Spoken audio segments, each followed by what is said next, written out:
Hi, this is Scott Wilkinson, host of Home Theater Geeks.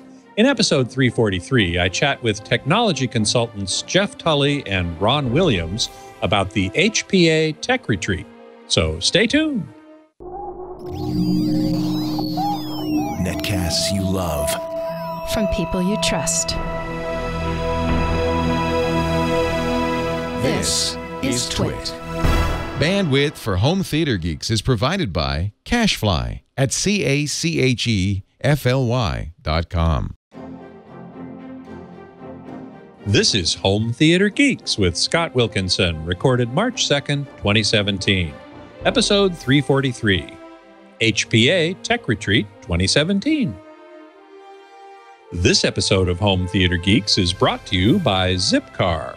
Zipcar is the largest car-sharing network in the world. To earn $25 in driving credit, visit joinzipcar.com/twit. And by BarkBox. BarkBox paw picks the best all-natural treats and innovative toys for your dog and ships them right to your door. To receive a free month of BarkBox with your 6 or 12-month subscription and free shipping, visit getbarkbox.com/twit. Hey there, Scott Wilkinson here, the Home Theater Geek and editor of avsforum.com. This week's guest geeks include Geoff Tully, an entertainment technology consultant and a previous guest on the show. Hey, Geoff, welcome back. Good to be here, Scott.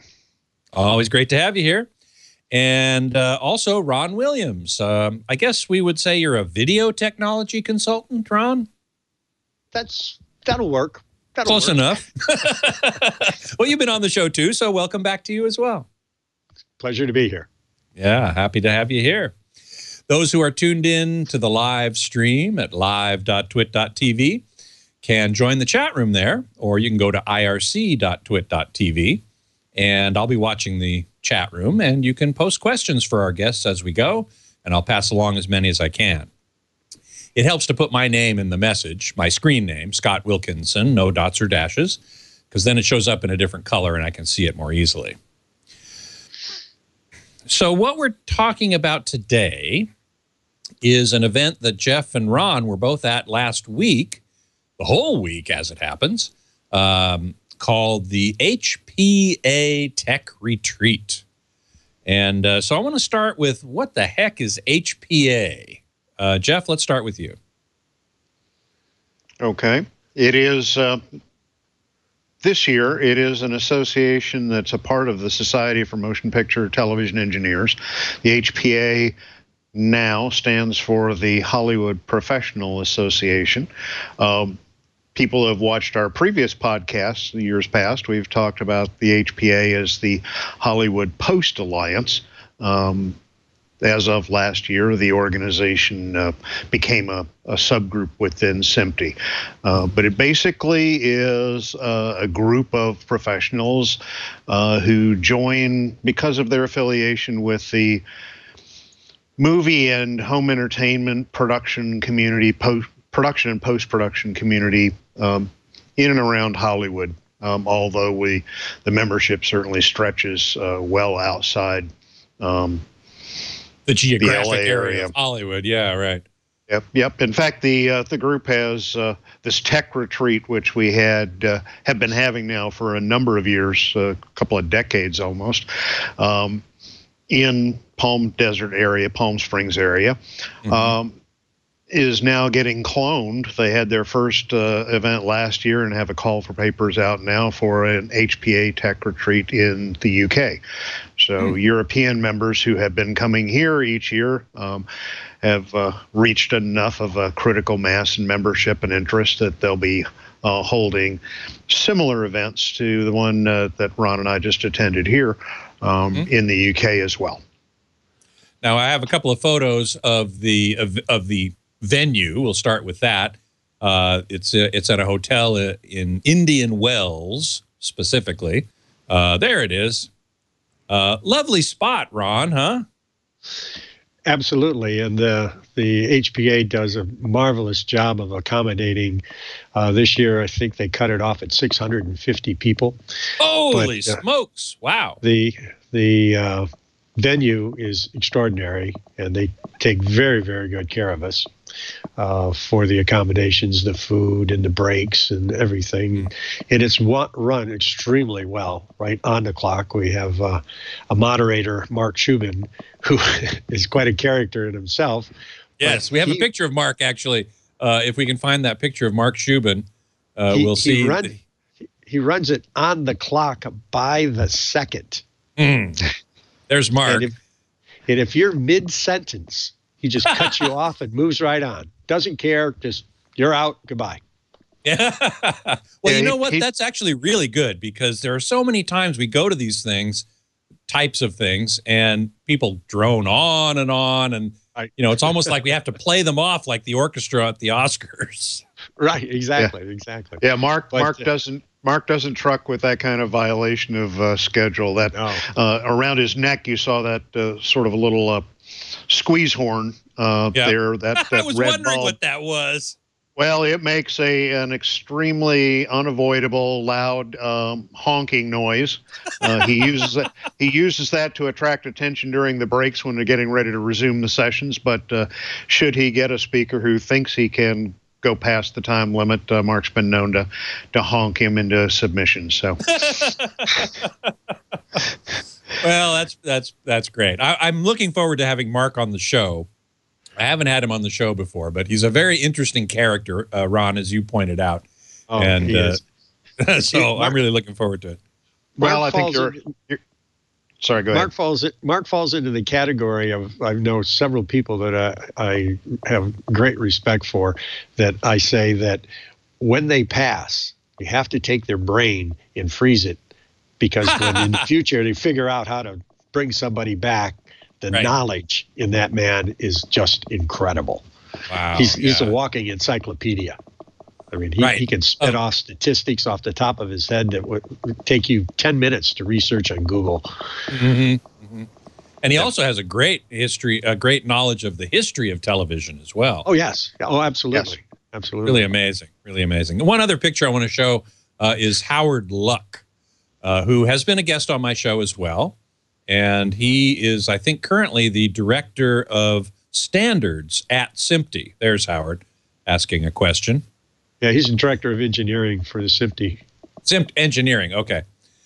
And he's actively involved in standards, making them happen and codifying them and so on. So he's another important guy that's there, I think, every year. And then we have a picture of the innovation zone, which is like the exhibit area. And Ron, you spent a lot of your time there, because you actually were representing Grass Valley at the tech retreat. Tell us what you were doing there. Correct. The unique thing about the HPA for the exhibit area is they have very strict rules. The product that you show has to be a new product that is deliverable in this year, the calendar year, and it has to be something that's innovative into the industry.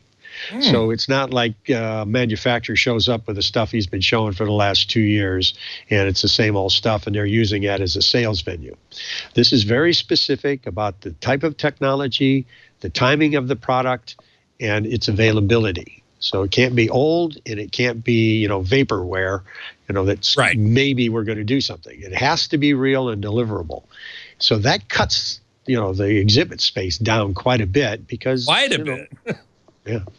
So what Grass Valley was showing this year is two issues. The IP, now that the world is moving over onto IP, transfer of audio, video, data, and that's control. IP as in internet protocol, not intellectual property.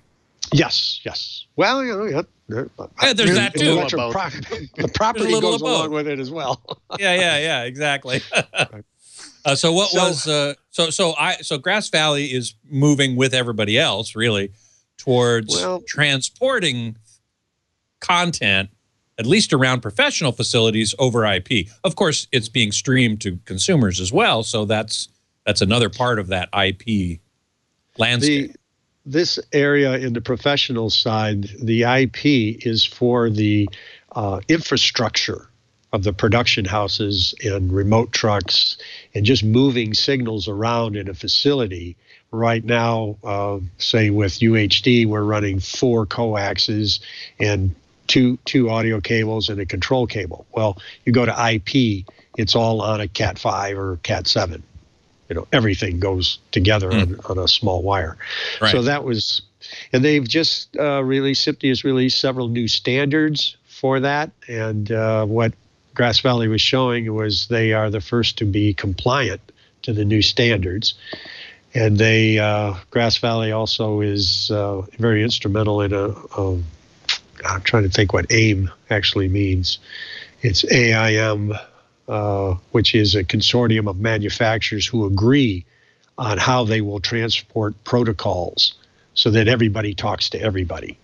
So there's not any, product-specific transport. So if you buy several different products, they're all going to talk to each other and they're all going to work. So everybody plays nice. I keep hoping for that sort of thing in the consumer world as well. And we have it with HDMI. But I remember when I was covering electronic music, we were talking about that before the show started, that this communication protocol called MIDI, musical instrument digital interface, was developed by all of the companies that were making electronic music products at the time that were ostensibly competitors, and yet they recognized the value of coming together, sending their engineers all into one room and saying, give us something that will make all of our products interoperable, easily interoperable. And you're saying that this is sort of what's happening here with this AIM. Right, because the SIPTE standards in some cases is just the envelope. And what is put in it is up to the manufacturer, depending on his specific equipment. So the AIM process is like the UHD signal is going on a 12 gig line. Well, what do you use? Well, if you got a 10-bit pipe and you got a 12-bit signal, you use TICO compression, which is a 4-to-1 compression.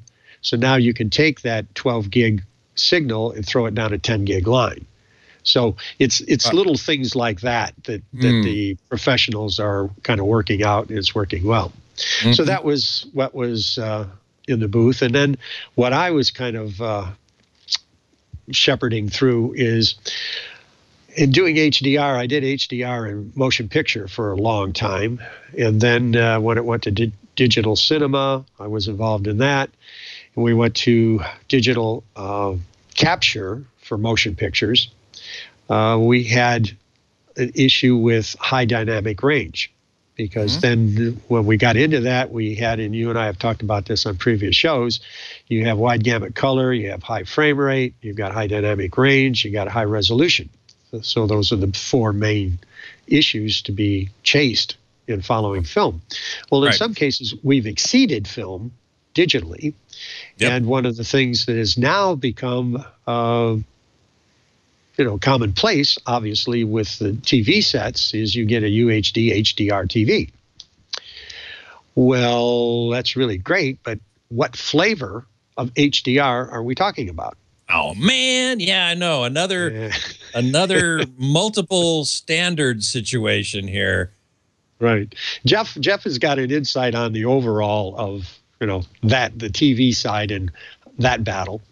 But what I was demonstrating is that out of a broadcast television camera, for the first time, not only does HDR in the Grass Valley does all 4 flavors, but in the transition period between the standard dynamic range and the high dynamic range, we've got a crossover period similar to standard def and high def TV.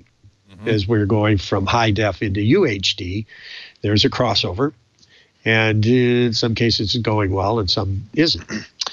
But I'll let Geoff go on to, because I know his paper was very well received on saying what resolution is acceptable for HDR, UHD or HD HDR. So what I was showing is the camera outputting 1080p 60 in that is high definition 1080p at 60 frames per second. Right. And now in high dynamic range. Well, the controversy is, well, from the acuity test from consumers looking at UHD sets, UHD HDR versus a high definition standard TV in HDR, they're finding that the consumer doesn't see a whole lot of difference. And unless you've got that close proximity to UHD, where UHD is apparent to you, the value, the extra detail in 4K, what sometimes UHD is called. Right. You get back 6-7 feet on a UHD set. If it's not a huge one, 120 inches or something, if you're down to your 60-inch TV, you're not really seeing much of a difference. So the in terms of detail. So the broadcasters are saying, well, time out. Geoff, I'm not going to step on your discussion, finish that thought, then let's go to Geoff. Okay. They're wrestling with it.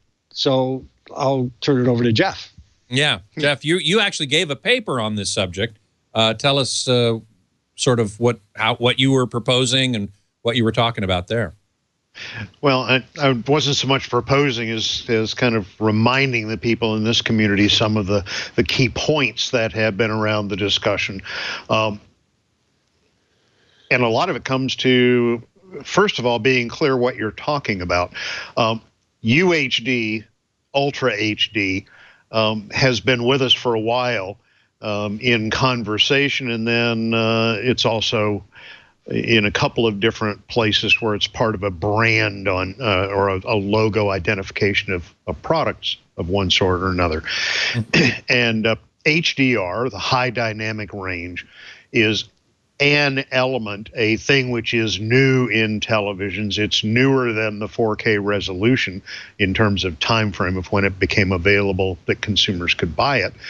But because the Ultra HD 4K TVs came first, when they first came out, there was no form of 4K content available other than demo material that came from the manufacturers. The TV sets would upscale broadcast or Blu-ray.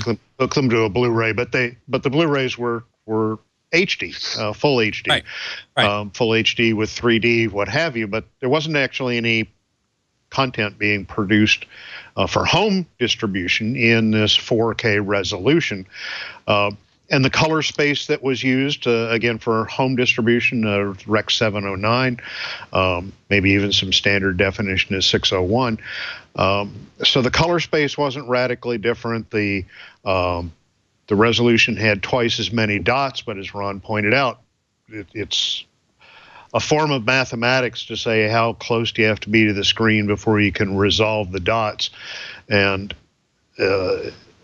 it doesn't take very far beyond that range to not be able to see the difference, regardless of the quality of your eyeballs. It's just not about that. It's about the distance of your eyes to the pixels on the screen, and the overall human limits on visual acuity. How much detail can the human eye see? I mean, we are physical creatures. We have these eyes that can see down to a certain detail, and if you go beyond that, you're not going to see any better. And that's the whole question about, do we really need 4K? Of course, the TV manufacturers said, yes, absolutely, it's a bigger number, and we can make it easily, especially with the LCD TVs. So let's do it. Well, okay, but you're opening a Pandora's box here. Well, and it's got multiple doors on the box, because there are some, very good. There's some really good arguments for why people that live in a world of HD, or broadcast as HD, cable television, many stations are at full HD, some still are at 720p, which is a kind of high definition, but not the full up. The 1080p, the progressive 1080 resolution, is the full HD, and that's your Blu-ray discs and a fair amount of broadcast. And no. I have to correct you there. There is no 1080p broadcast. It's all 1080i. Yes. Sorry, Ron. Am I correct about that? That's true. That's where, I think, I don't want to step on Geoff, but that's where he's going with what the broadcasters are saying. If we're going to make this big jump, we're going to jump to 1080p instead of UHD, because if we go to UHD, we all have to have new transmitters because we're going to ATSC 3.0, and who's going to pay for the new transmitters? Right. They just updated those transmitters to HD maybe 10, 15 years ago. Correct. Yeah. Okay, yep. Geoff, sorry to interrupt. No, we should. Nonetheless, with the ability through traditional distribution means to get 1080 signals into the living room, the 4K TV still has some characteristics that are useful to you when they have, and all of them pretty much today do, have good upscaling capability. They can get the 1080 signal in and upscale it quite nicely. What you get as a result of that is a better looking HD picture. The oversampling that's in the cameras today that are being used to produce the content, and most of the production workflows today that people use actually capture more information in the program at HD resolution than is capable of being shown on an HD resolution TV that you would buy. So that when you buy the 4K TV, you're not imagining things if you think your Blu-ray discs look better, or your broadcast TV show, or what have you. There's a basis in reality for that. And this is a good news piece for the TV manufacturers as they add other features like high dynamic range and so on. The 4K resolution really isn't something that I think people are going to clamor for. That's too much. Give me a good 2K TV instead. I think those days are mostly gone. There's not a big use case for certainly for the large screens, the 55, 65, 70-inch home TVs. HD resolution, 2K resolution is going away pretty rapidly. It is. Yeah, it is. In that dimension. And the prices for the 4Ks are quite reasonable. If you're just buying a new television set, whether you have a burning need to have 4K or not, you're probably going to get a better deal and a better quality picture with the 4K TVs as opposed to the 2Ks. The HDR, the high dynamic range, is kind of a different animal. High dynamic range. Wait, hang on a second. Hang on a second there, Geoff. You jumped right in, and I'm glad you did. HDR is really the key here, and I want to hear exactly what you have to say about it. But before we do, I would like to take a moment to thank one of our sponsors for this episode, which is Zipcar. Now, Zipcar is the world's largest car-sharing network, operating in over 500 cities, towns, colleges, and more than 50 airports around the world. Zipcar provides a cost-effective alternative to car ownership. Zipsters only pay for the time they actually use a vehicle and have no responsibility for additional costs. You can drive cars by the hour or by the day with gas and insurance included. With Zipcar, you'll have the freedom to choose when and where you want to drive. Zipcar's self-service vehicles are available on demand in conveniently located reserved parking spots in your neighborhood. Reserve your Zipcar in minutes, 24 hours a day, 7 days a week, by calling or visiting the website. Simply book the vehicle of your choosing and unlock your selected vehicle with your Zip Card. Zipcar offers over 50 makes and models of cars that range from environmentally friendly hybrids, EVs, and PHEVs to luxury vehicles, SUVs, pickup trucks, and cargo vans. You'll have the option to choose the make, model, type, and even color of the vehicle you want based on the needs of each trip and the available Zipcars in your area. Reserving, accessing, and using a Zipcar is as easy as getting cash from an ATM. And car sharing is good for the environment. Zipsters reduce their personal CO2 emissions by between 1,100 and 1,600 pounds per year. For wheels when you want them and $25 in driving credit, go to joinzipcar.com/twit. That's joinzipcar.com/twit. And we thank Zipcar very much for their support of Home Theater Geeks. Okay, Geoff, I'm sorry to have interrupted you there. You were about to tell us about the HDR part of this equation. You're going to get a 4K TV, probably, there's a 4K TV in your future. And 1080p looks better on it than it does on a 1080p TV, typically, because of the good quality of the upscaling. How does HDR, or high dynamic range, fit into this picture? Okay, high dynamic range has been in development for some time in this context, and it's frequently touted as an add-on feature to Ultra HD. It's one of the things that makes it Ultra. The dynamic range, how black is the blackest part of the scene, and how bright is the whitest part. Brightest part, yeah. The specular highlights, the glint of sunlight off of a car bumper, something like this. In high dynamic range, that range of detail is much more visible. You're capturing it in the content as well as the TV set. And this is a great deal, in fact, of what people were showing at the in the innovation zone. Ron already mentioned he was showing a camera that's capable of capturing this high dynamic range, and made a fascinating demonstration, actually, to kind of raise my point. His camera gave an output in full HD and 1080p. It also makes 4K output with the high dynamic range. And the displays that he showed it on in his booth, unfortunately, I think, Scott, you might have a picture of it, but you can't tell because the devices we used to take photographs of his booth had standard dynamic range. And when you look at them on your computer screen or your broadcast, you're still looking at it with a standard dynamic range. But up close, we have a picture of that called Grass Valley Demo, I think, Josh, if you can find that. There it is. Yeah, what you would see if you were looking at this live, that lower screen there is a standard dynamic range screen, and the bulb looks just like all of the bulbs there do. It's a little hazy, you can't really see any filaments in it, and so on. The upper two, and Ron can give you the details on them, but the upper two are both high dynamic range displays, one with a peak brightness of 1,000 nits, the one on the left, and the one on the right with 2,000 nits. And in both of those, if you looked inside that light bulb, you'd be able to see the individual filaments of the bulb.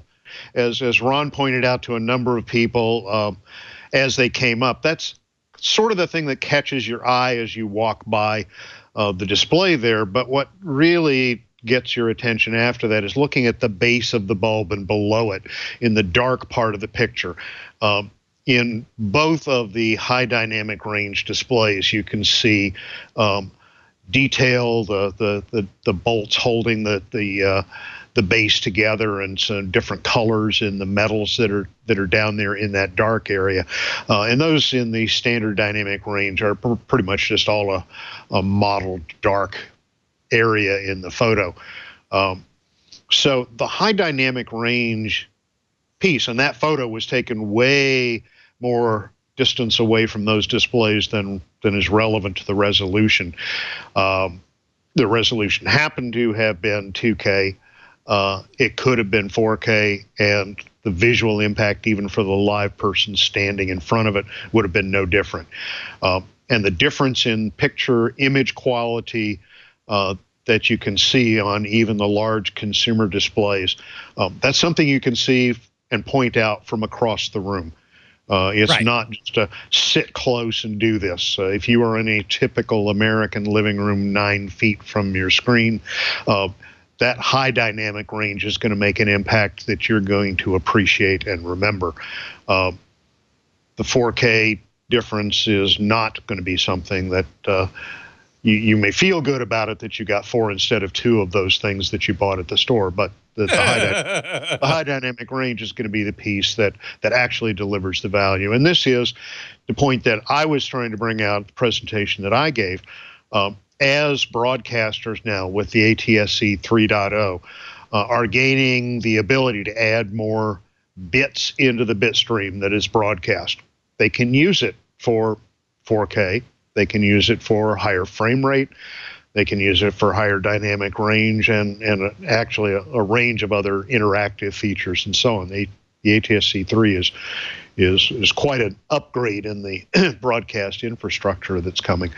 But as they weigh the relative value to the delivery in the home, the impact of this high dynamic range is really where I think a lot of them, and I was trying to reinforce this from the standpoint of the main program at the Tech Retreat here, that just because 4K HDR is being built into the TVs, that means that the upscaling from 2K HDR content is going to happen quite well. You'll get good resolution, but you'll get a new experience with the high dynamic range. Mm-hmm. And Ron, as you mentioned earlier, the broadcasters are probably more interested in HD 1080p with high dynamic range than they are with 4K because they've already got the infrastructure in place for 1080p. Is it going to be much to add HDR to what they already use? No, not at all. It's part of the signal flow. So it's really not a great overhead for them to do. It's actually more the monitoring. So if I can get back to what Geoff described in the 3 monitors. Yes, please. I used the light bulb and the filaments. Now that filament was brighter than looking at the sun, so it was always white. But if you could stare at it for more than 4 or 5 seconds, it was a bright yellow, although it emitted a white light. And because the camera goes into what we call clips, which is the high end, the filament was white. So the SDR, the standard dynamic range, you saw the bulb as it is on the pictures there. It's just one big white blob. Right. And the monitor up on the left at 1,000 nits. Nits is a unit of measurement of luminance, how bright it is. Yeah. Mm-hmm. So at 1,000, I can see the filaments, and that's nice. Then you go over to the Dolby monitor on the right, which goes to 2,000 nits. You saw more detail in the filament itself. But as Geoff pointed out, when you looked at the base, when you go into the dark, I had several people look at that, then look at the 1,000 nits, then go over and look at the SDR, and look at the SDR, and they said, why is that out of focus? Well, it's not out of focus. So the benefit of HDR, there's several great benefits to the consumer, and when these sets get calmed down to what they're displaying, is that if you have an envelope of a signal, if I get my graphic here straight, is about this big.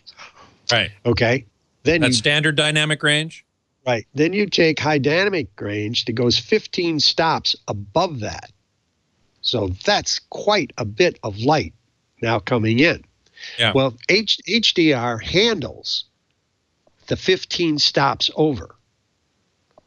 So of one of the standards, the 2084, which is they call PQ, the standard is written, believe it or not, to 10,000 nits. That's like looking at the sun.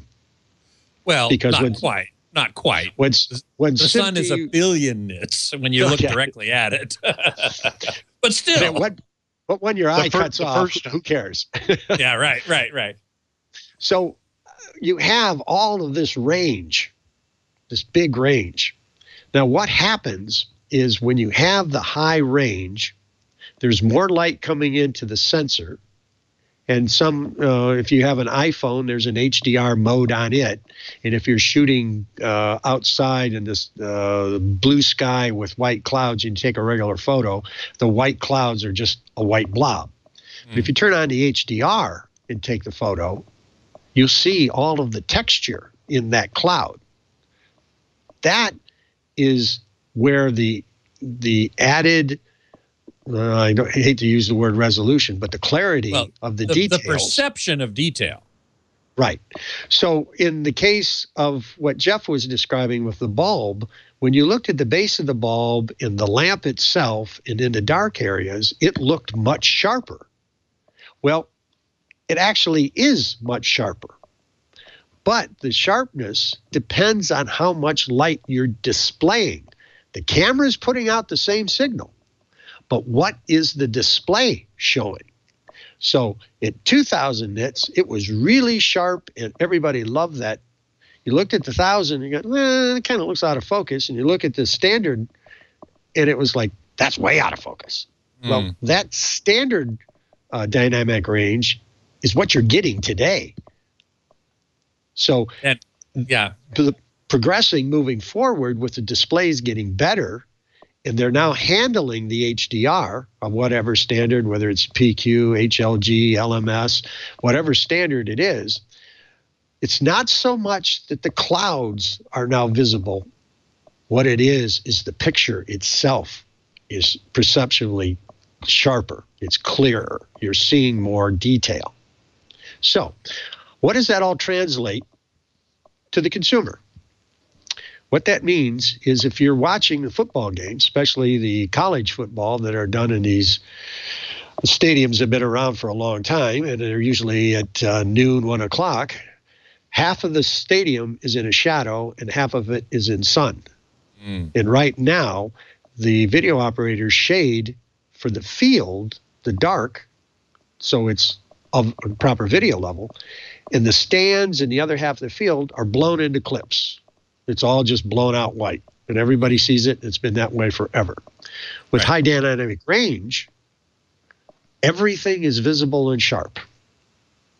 So there's no riding the iris and compensating for the dark area. And then when the guy pans into the bright sun, he's pulling the iris down to make a 1-volt picture, so to speak.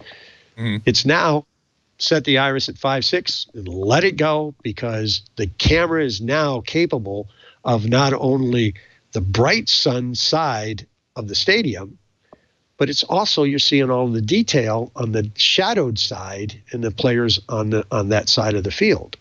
Right. Didn't you tell me that there's actually, in addition to the cameraman at like a sporting event like that, there's another person actually adjusting the exposure as he moves around depending on what the camera's picking up? Yeah, that's the video operator, the guy in the truck.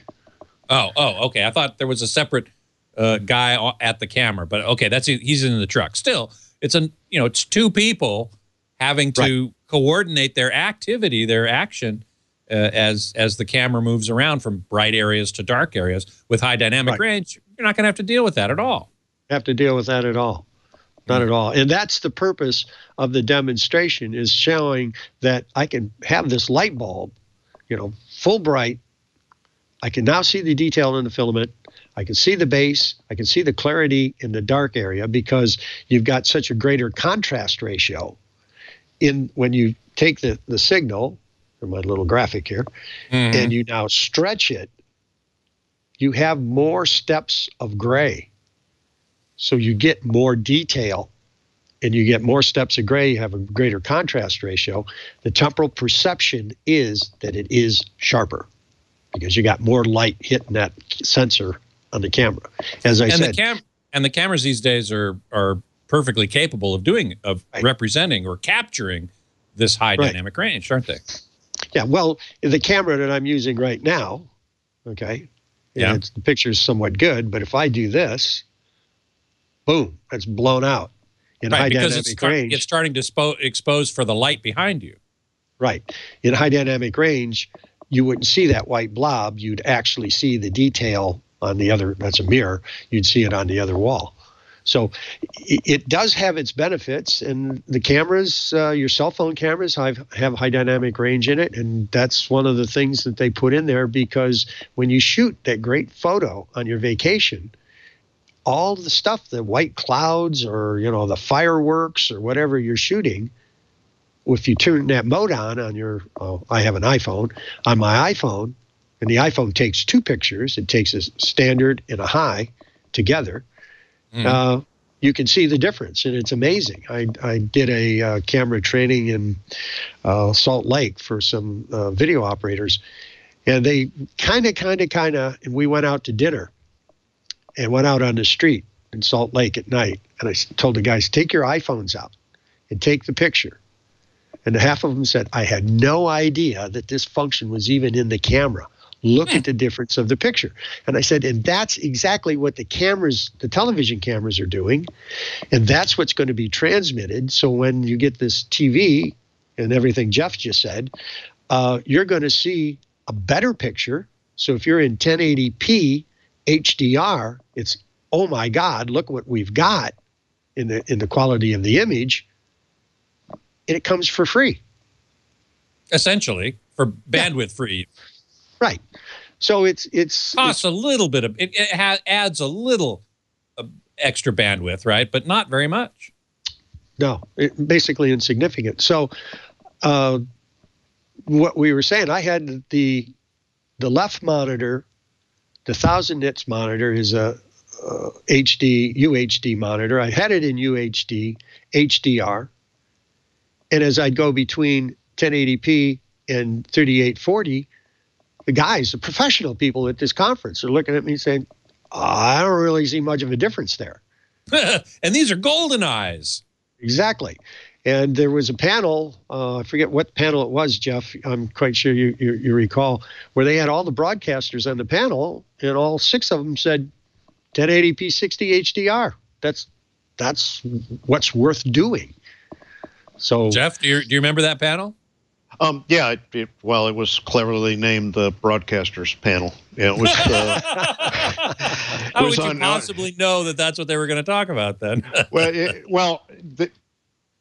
That panel is one of the regulars on the HPA program. They have folks who represent a number of different broadcast entities, NAB as well as CBS, Sinclair, a few others. And it's an open forum kind of a discussion. The moderator walks them through a series of questions, and the audience gets a chance to ask. This year, it was pretty safe that ATSC 3.0 was going to be talked about. It was. And as Ron said, the general sense from that group when asked the question, are you planning to adopt ATSC 3.0, that first you have to do that because regular broadcast doesn't hold any of the stuff we've been talking about. The ATSC 3 provides an infrastructure to deliver these. And then within that infrastructure, it becomes complicated and they have to make choices. Which things are we going to exploit? And it was here that it was pretty much a unanimous sense that yes, 3.0 has a lot of capabilities of value.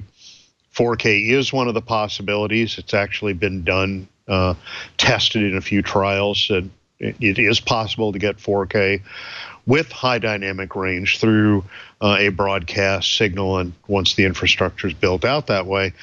But the high dynamic range part in a full HD signal is a lot less bits.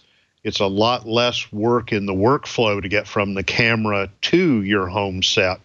If you're carrying 4K, there are other places where the number of bits involved, the storage, the processing, post-production, and so on, before it ever gets to your living room. All of those, the 4K carries a cost burden.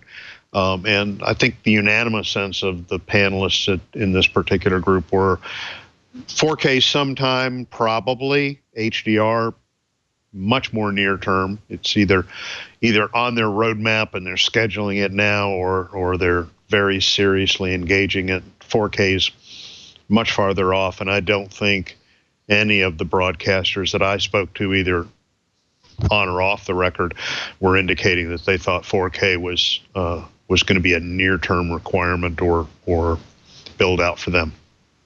Okay. Well, I want to talk more about ATSC 3.0, so bear with me for a moment while I thank our other sponsor for this program, which is BarkBox. BarkBox delivers 4 to 6 natural treats and fun toys for your dog, curated around a surprise theme each month. BarkBox paw picks the best all-natural treats and innovative toys to match your dog's unique needs, including allergies and heavy chewer preferences. All edibles are made in the USA or Canada, and 100% of their products are tested on animals, their own. BarkBox is a great way to try a variety of treats and toys from local and small businesses that you may not otherwise be able to find. BarkBox also makes their own products through their Bark & Co. brand. They've shipped over 16 million toys and treats so far.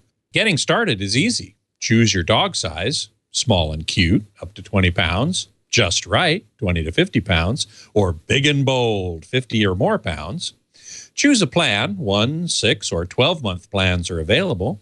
And get your BarkBox. BarkBoxes are shipped on the 15th of each month. BarkBox will keep your dog engaged, interested, and happy. If your dog doesn't like something in the BarkBox, they'll send you something else for free. Scout's honor. When your dog falls in love with something from the box, you can easily find it again on barkshop.com or the BarkBox app. You can cancel anytime, and shipping is free in the continental United States. So give your dog the joy of 1,000,000 belly scratches. Get 1 month free and free shipping with your 6 or 12-month subscription by visiting getbarkbox.com/twit. That's getbarkbox.com/twit. And we thank BarkBox very much for their support of Home Theater Geeks. Okay, we're talking about the HPA Tech Retreat. Geoff Tully and Ron Williams were both there. And so was Joe Kane, and he was going to be on the show today, in fact. He's been a multiple-time guest on the show as well, but he's got jury duty, so he couldn't be here. But he did send along a couple of comments, and I wanted to read the one he had to say about ATSC 3.0 and see what you have to think about it. He said, ATSC 3.0 and spectrum auction are going to be disruptive to the broadcast industry. As much as broadcasters are hopeful for the voluntary system, there is still a requirement to keep ATSC 1.0 on the air. That's the current broadcast system. Channel packing current ATSC stations is probably going to reduce image quality. And you'll need ATSC 3.0 just to get back to what we already have. So, Ron, what do you think about that? Yeah, I kind of agree with most of what he said. I think the circle that you just described, quoting Joe, is pretty much it. You're going to go to 3.0, and it has an enormous amount of capabilities, along with the UHD, the HDR, the expanded audio, the data streams, the interactivity, I think, is part of it. Yeah. Yeah, I was looking for a word. I don't see that really working, but yes, it's interactive. Okay, it's there. Data interactive. I think the commercial people and the Nielsen people are more interested in that than any real functional part. But yeah, I think you're right. It has a lot. And at NAB last year, I was involved in the first live transmission of 3.0 there in Las Vegas at the National Association of Broadcasters Convention. One of the television stations took their secondary transmitter, and they did ATSC 3.0, transmitted from the mountain tower down to, well, over the city, but the hall received it, brought it down, and put it into several TVs in this kind of innovation area. Mm-hmm. And it was the first actual transmission of the ATSC 3.0, and we did UHD, HDR. Dolby was pumping, I think, 12 or 16 channels of audio out of the 24 that it's capable of. But that was the extent of the test. But everyone was, happy that it actually all worked. Right. So, it is there, but again, the stumbling block that, Geoff and I are talking about is it's an enormous cost for a television station to replace that transmitter. And they just did it. And then there was some talk, well, you don't have to replace the transmitter, you just have to replace the exciter, which is, half of the cost. But then what do you do with the infrastructure at the TV station, getting it from the station to the transmitter? And there's just a lot of technical issues that, in my opinion, that the TV stations, A, don't want to spend the time, nor do they have the money to do it. Now, agreed, it's a big step forward, and it's a huge technological advance that needs to be done, but when at what cost? That's exactly my opinion. And there's the issue of, is broadcast, how important is over-the-air terrestrial broadcast television with the very strong upswing in streaming and stuff like that? Geoff, do you think over-the-air broadcasting is becoming less and less relevant? Well, there are a number of different components to that question. If over-the-air stays as it is, it will be less competitive to other methods of delivery. That's kind of one of the big goals of this ATSC 3.0 was to improve the overall viewing experience by bringing into the broadcast architecture, the system, the infrastructure that's there, the ability to play on the strengths of over-the-top streaming services and data services, what have you, but to also include the strength that you get with traditional broadcast. I mean, remember that when you are broadcasting a program, sending one program to many receivers, whether it's analog as it has been in the past or whether it becomes digital, that's sending a lot fewer bits over whatever infrastructure you're using than if you are sending, as most streaming programs do, one-to-one. If you tune in to watch a streamed movie, that stream that's coming to you is different from the stream that goes to Ron, the one that comes to me. There's some combining of signal and so on that makes it not horrifically wasteful, but the idea of one-to-many, which is key in the broadcast, is in my opinion, a much smarter way to look at the architecture. When you want to do things that require uniqueness, like you want to send while you watch the Super Bowl, the three of us are going to watch the Super Bowl probably in real time as it happens. A broadcast of that gets the job done with the greatest efficiency.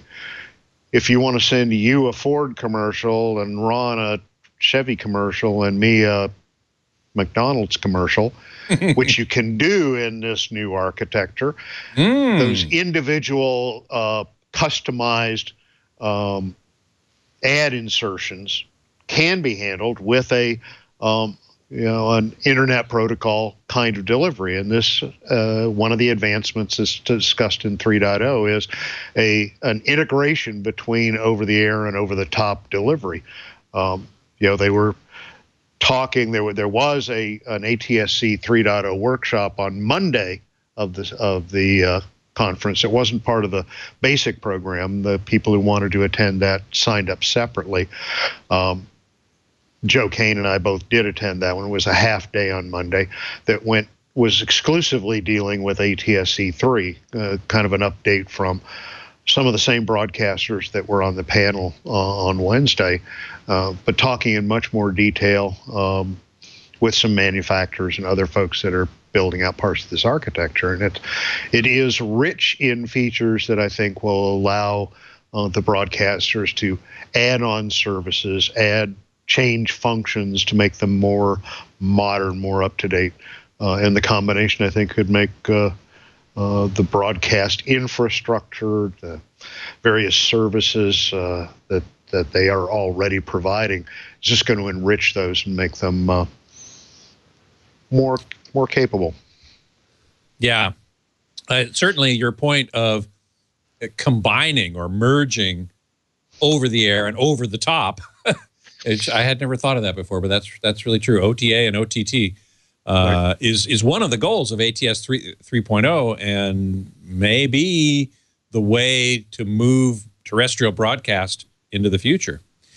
Mike Heiss is in the chat room. He was also at the HPA Tech Retreat for a little while. He couldn't join us today, unfortunately, but he is in the chat room, and he's saying the only studio person who didn't commit to HDR in the short term was Bob Seidel of CBS. Did either of you talk to Bob about this? What was your sense of that? Yes, I had. I know Bob very well. We did have a conversation. I don't think that they were against it. No, not against it, but Mike is saying he's the only one who didn't commit to doing it in the short term. That's political network. Yeah, I suppose. Yeah, I know that CBS Sports, and I deal with them all the time.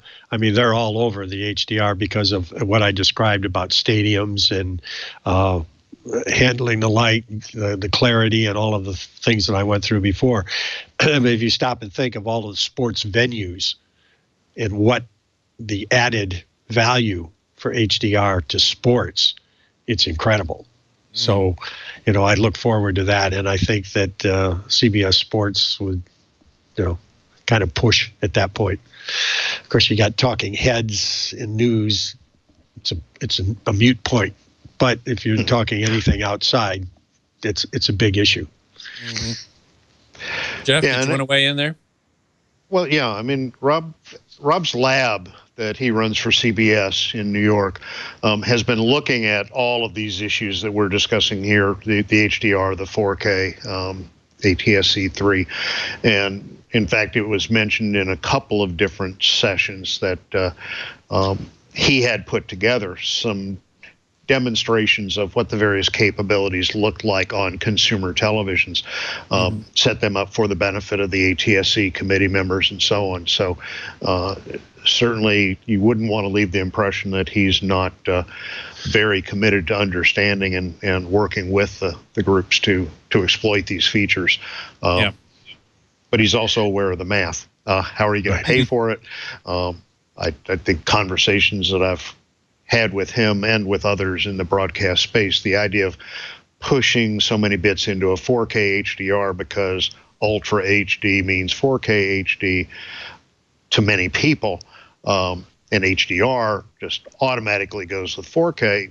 I think Rob's one of the people that does not buy that argument at all. And I think from his perspective, by the time CBS and he move into that space, what you'll get is a very well thought out, well engineered, high quality delivery system. That's what it's there for. Yeah, CBS has been doing, I think they're on the forefront of the 1080p 60 HDR testing. So I know they're very much into that.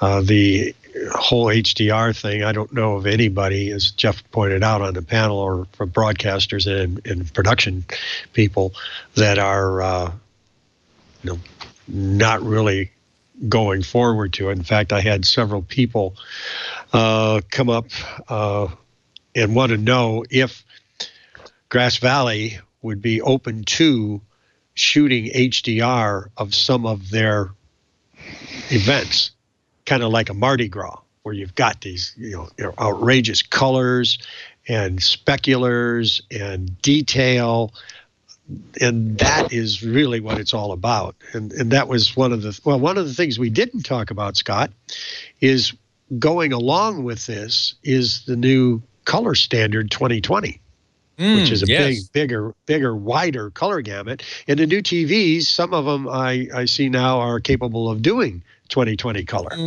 Not quite. 2020 color, for those of you who don't know, is a wider range of colors. So wide, in fact, that it ends up being very close to the primaries, red, green, and blue, end up being very close to being what's called monochromatic or single wavelength. And that really can only be done with lasers, and now probably with quantum dots. And that was another issue that was talked about at the tech retreat, was quantum dots. So you're right, Ron, that I think consumer TVs are moving in that direction, but they're not quite there yet. All of our cameras and all of the monitors that you saw were all capable of doing 2020. Really? Okay. Oh, yeah. Well, it was kind of funny. Those are professional monitors, though.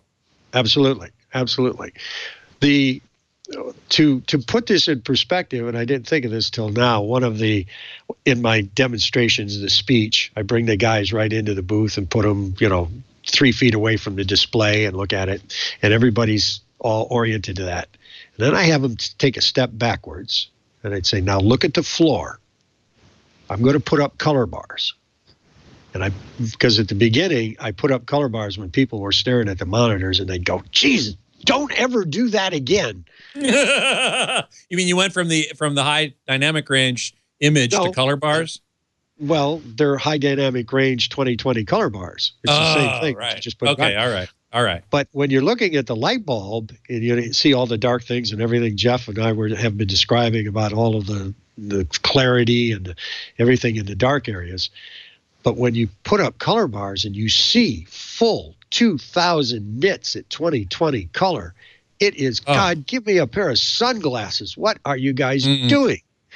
And that's how bright it is. So that's why we're really anxious to see what the consumer manufacturers are going to do about either limiting on a display light to your eyeballs level, because we know what the signal is going to be. The signal is just like, as I've been describing with this, my little graphic here, it's 15 stops over. I mean, if you were sitting in the stadium, you'd put on sunglasses.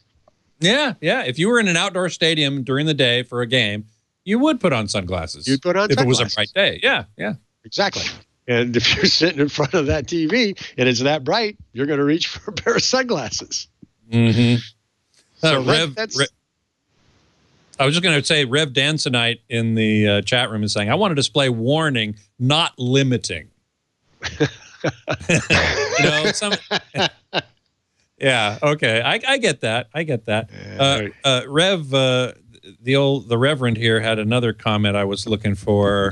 Where did I see it here? I wanted to make sure I got it. Maybe it's already past the end of the buffer here. Mike Heiss said that Ron is correct. At the end of the day, they'll have to go with HDR to remain competitive. And I believe that's true. Yeah. Compy 386 says, is 2020 gamut only achievable with quantum dots, or has it been achieved with more traditional display technology? It has not. Only quantum dots or laser projection. Nope. You don't think so? I've got a Sony OLED monitor that does it, and the Dolby monitor is an LCD. True, and it uses LED backlighting. But, oh my God, LED backlighting. Well, the Pulsar, their first one goes to 4,000 nits, and it's liquid cooled. So you're not going to have that in a consumer's house. This monitor that I was using is called a Maui. Now, let's keep in mind that Dolby does not make monitors. They make prototypes for somebody else to make them. Right. But the Maui does 2,000 nits, and it's a LCD, and it does all of the specifications. Now they've got others. And it really gets out to 2020, real 2020 color space. Real 2020. Wow, I was not aware of that. I've learned something new today. The other monitor I have is a Sony BVM X300, which does UHD. That's the OLED, and it does it quite well as well. But the funny part about it is when I put bars up and side by side between the Sony and the Dolby, everybody said, "Well, why is the color saturated on the Dolby?" Well, it really isn't, because when you push out that far, not only does the luminance goes up, the chroma goes up as well when you're in 2020 color, because they're kind of locked together. And to a certain degree, yeah. But the colors can only go so high. For example, blue is only 10% of white, right? So if you push white to 2,000 nits, blue is only going to be 200 nits. Right. But where is magenta and red going to go? They're going to be higher. They're certainly going to be higher. Green's going to be the highest of all. Right. And that little white block is blinding. Yeah. Tinker Toy Tech in the chat room is saying that multicast is built-in and seldom used part of the TCP IP address space. I didn't know that. Did you guys? Nope, I didn't know that. Okay, well, then it's sort of already there. You're right. There you go. Let's see. Is there anything else we want to make sure to talk about, because our time is rapidly growing to a close? Well, Tech Retreat, they had an interesting, Mark Cholis at Grass Valley moderated a panel about mobile live productions and how that whole paradigm is shifting. Is that there's NEP, a big sports production truck company worldwide now. They've gone to what they call at home, where when they do a baseball game, there's no truck there. They just put the cameras and the talent and an audio guy, and everything is shipped to wherever home base is.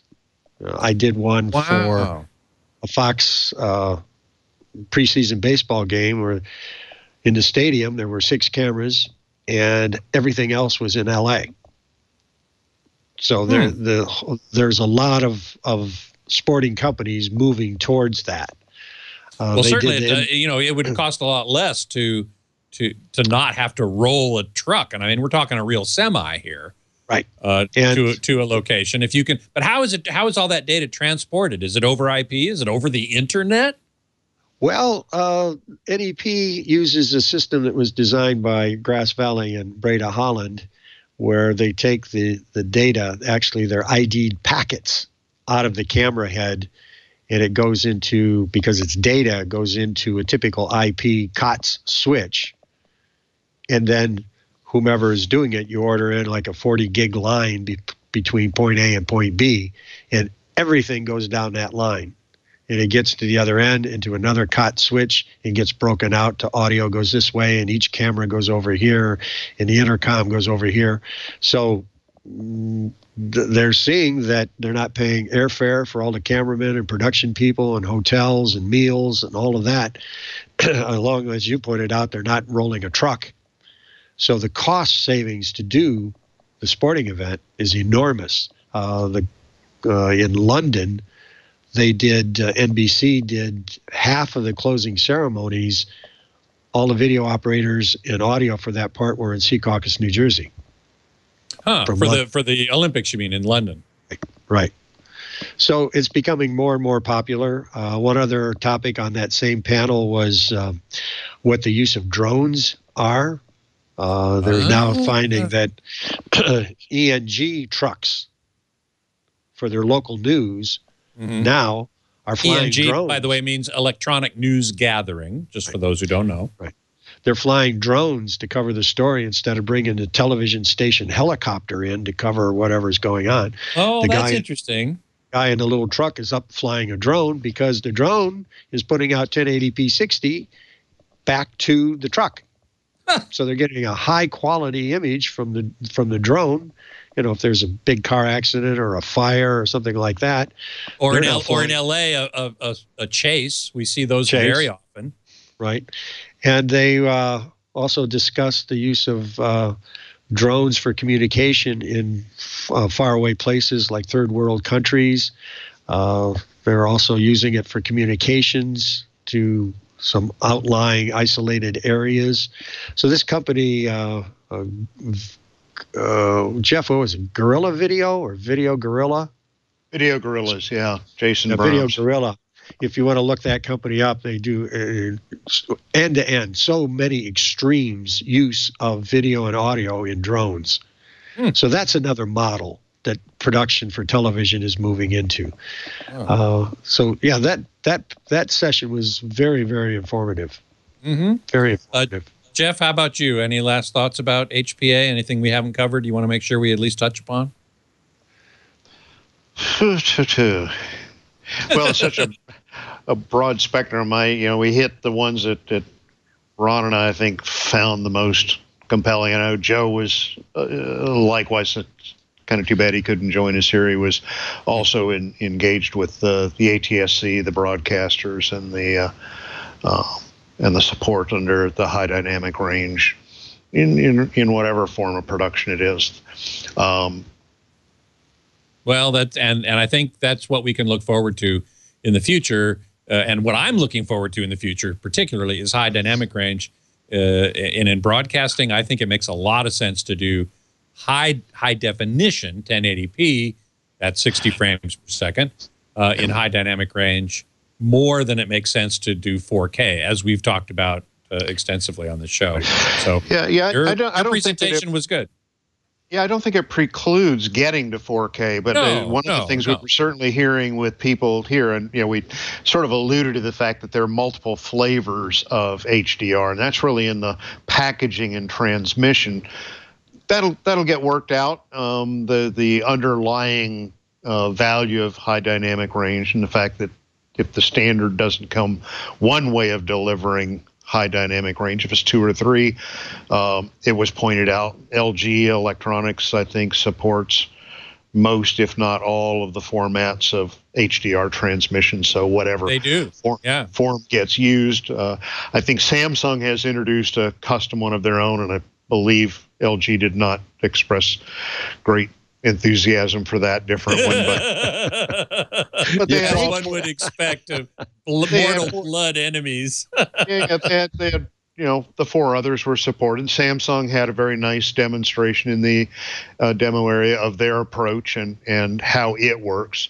It is similar in a sense to the Dolby Vision high dynamic range, in that it has what they call dynamic metadata about the dynamic range. As you go from one scene to the next, you can be adjusting the display so that as you're shooting scenes that are mostly dark, or different scenes in the same production, maybe a lot of sky and so on, by having dynamic metadata about the HDR, the high dynamic range, you can show more of the value, the detail, and so on, compared to what are called the static dynamic range.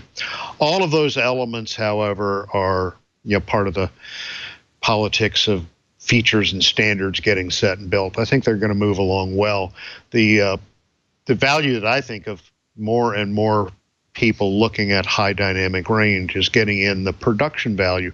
What do creative people really want to do with all that extra dynamic range? It's not terribly interesting to make the whitest part of every picture 2,000 nits, super bright, 1,000 nits, whatever the display can do at that moment. If you put more than a small glint of sunlight off the bumper, if you take 30% of your shot is the sky, you don't want that much of your TV screen at 2,000 nits. As Ron was saying, look down at the floor before I switch to the color bars, and look back and let your eyes adjust to it. Don't smack that in there.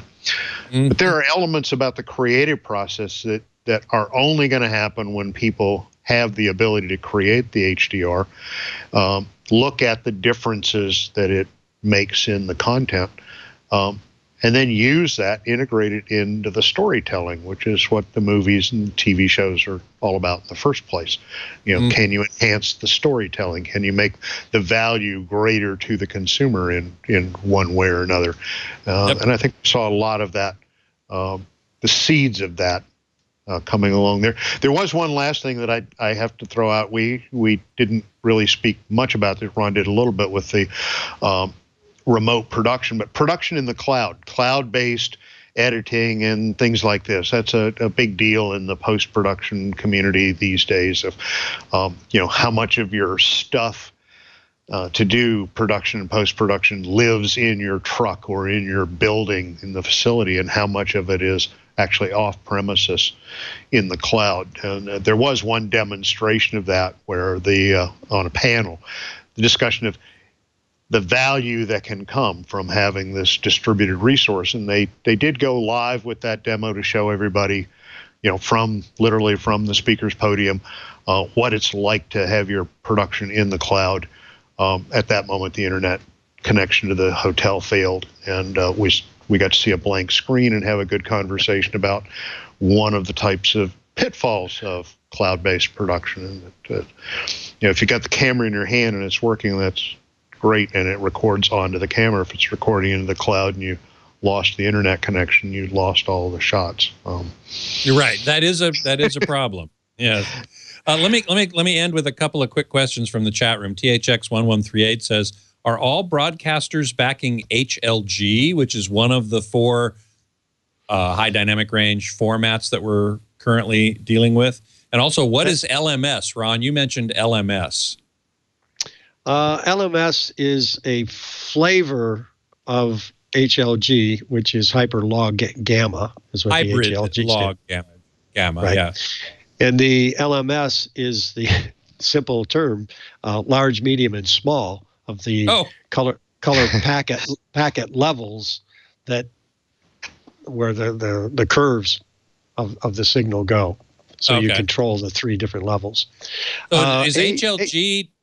Was that probably going to be the high dynamic range format for broadcasting? Broadcasters like that a lot, and it was going quite well. HLG was a consortium of the NHK and the BBC, right. And everybody thought that was really great and was going forward. But about 3 weeks ago, the BBC said, well, you know, where that white point curve is, we kind of don't like that anymore, so we're going to change the BBC HLG. Oh, no, really? So I don't know whether NHK is going to say, yeah, okay, fine, let's do that. Let's stay together so everybody's doing the same. But that's the nature of how standards go. I mean, they're all looking for a standard. You know, when I write standards for SMPTE and the Academy, we look to write a standard for 50 years. We hope that it'll stand for 50 years. Mm-hmm. So all of this changing that's going on, you know, at the beginning is kind of normal because you want to sort it out and get everything dampened down and all of the complaints out of the way. So when you do release the standard, going down another 3 or 4 years, if somebody says, well, you know, this could have been better. And we say, yeah, it could have been, but at the time we wrote it, it wasn't. So let it ride until it outlives its usefulness, and then we'll revisit it. SMPTE revisits every standard every 5 years. It's a 5-year review. And they look at the standard and say, well, you know, technology has taken a leapfrog forward, so we'll go back and revisit it and adapt to what the current technology is. So that's how that process works. The HLG seems to have the greatest popularity is among broadcasters. Yeah, Geoff pointed out with the PQ, the Dolby standard, it's metadata that is dependent on things, where HLG just says this is the signal that's coming in and this is what we do with it, and we know it's locked in all the way through. And everybody likes that approach rather than something that's dynamic. Right. Now, Mike Heiss in the chat room is reminding me that the Samsung system that Geoff mentioned is called HDR10 Plus, which is basically HDR10, what we now have on Ultra HD Blu-ray discs and some streaming content, which is static metadata. That is only one piece of data for what's the brightest moment in this whole program and what's the average level in the whole program. Right. As opposed to HDR10 Plus or Dolby Vision, which has dynamic metadata that says what's the brightest and medium point in each frame. That's just to bring that, to close that loop, as they say. Right. I wanted to mention that. It is dynamic scene to scene is what they do, and some people like it, some people object to it, but I think all in all the HLG is going to survive. And I think there's a place for the PQ and there's a place for the others. Certainly a place for the PQ, because being dynamic at that level, you know, you're going to have to deal with it. But I think standard broadcast is going to be HLG. That's my opinion. There you go. Well, listen, we're kind of over time here. I'm thank you so much for hanging with me, and thank the audience for geeking out with us, because it's gotten pretty geeky here, but I sure do appreciate it. That's Geoff Tully and Ron Williams, both entertainment technology consultants and regular guests on the show. Thank you both so much. Thank you. Thank you. You can find out much more about HPA, the Hollywood Professional Association, at HollywoodProfessionalassociation.com. You can always find me at avsforum.com. You can email me at scott@twit.tv. And you can follow me on Twitter at htgeekscott and at avsforum. You can also find previous episodes of Home Theater Geeks right here at twit.tv/htg and on our YouTube channel, youtube.com/twit Home Theater Geeks. Next week, my guest geeks are scheduled to be journalists Robert Heron, Chris Boylan, and Caleb Dennison, who were all with me in San Francisco this week, actually putting the LG W7 OLED TV through its paces. And I'm really looking forward to talking with them about all that we learned about that in this kind of special event that we all attended. So I do hope you will join us. Until then, geek out.